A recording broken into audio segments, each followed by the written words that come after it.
Subject, but let's take a question from the audience. Go ahead. Stand up and please introduce yourself. My name is Lynn Frazier, and I live here in Jacksonville.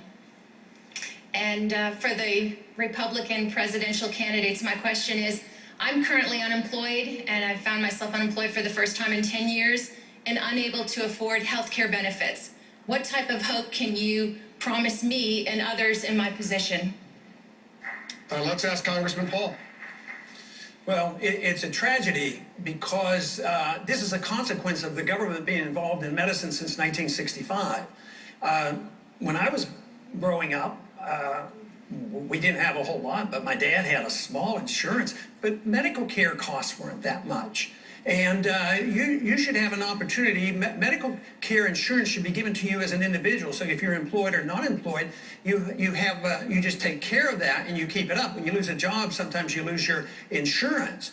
But the cost is so high. When you pump money into something like housing, prices go up. If you pump money into education, the cost of education goes up. When the government gets involved in medicine, you don't get better care. You get cost goes up and it distorts the economy. It leads to a crisis. But your medical care should go with you. You should get total deduction on it. It would be so much less expensive. It doesn't solve every single problem, but you're suffering from the consequence of way too much government and the cost going up because government has inflated the cost, and we have a government-created recession, and that is a consequence of the business cycle. Speaker Gingrich, what should Lynn do?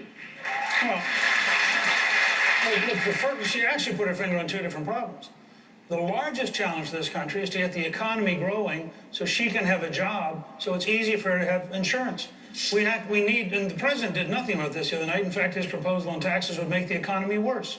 We need to have a program which would start with, frankly, repealing Obamacare, repealing Dodd-Frank, repealing Sarbanes-Oxley, and we need to give her a chance to have a job. Second, we need real health reform, not the Obama style, but we need a health reform that allows her to buy in, and Dr. Paul's right. She ought to get the same tax break whether she buys personally or whether she buys through a company. She should also be able to buy into an association so that she's buying with lots of other people, so it's not single insurance, which is the most expensive kind. But you combine those two, reforming the insurance system and getting the economy growing again so people are back at work, you cure an awful lot of America's problems with those two steps, and you put her back in a position where she's in charge of her life. She's not dependent on Barack Obama to take care of her. That plan work for you, Governor?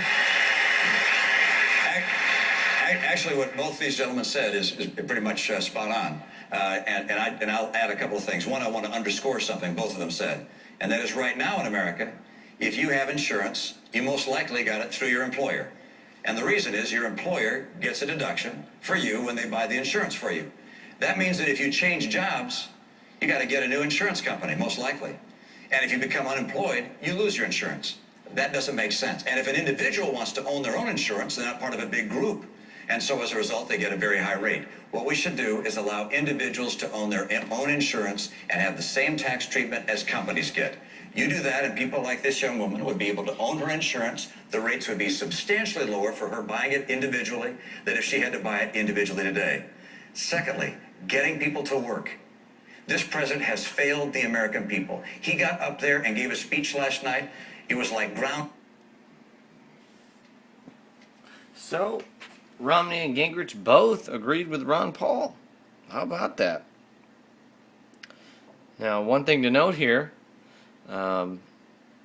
as I doubt it's because they actually agree with him. It's probably more along the lines of, well, Ron makes more sense. People like what he has to say. Let's get some of them on our side, because we know the media is going to spin it and tell everybody, hey, we're electable against Barack Obama and not Ron Paul. Even though Ron Paul's been elected to office for, 30 years he's been a senator? 20 or 30 years he's been a senator. Or a congressman, I'm sorry. But, so don't buy it. They're just trying to get your vote. They're trying to get in on that whole, wow, we know the media is going to tell everybody that we're electable. Ha ha. So let's try and get those people that are Ron Paul sympathizers to go, well, I suppose I'll vote for Mitt Romney. I mean, I guess if he's more electable against Barack Obama, that's really what matters. lo and behold, CNN, Fox, all of them, they don't realize that people that really, really, really support Ron Paul are already awake to their games. So, hopefully Ron wins in Florida. We'll see.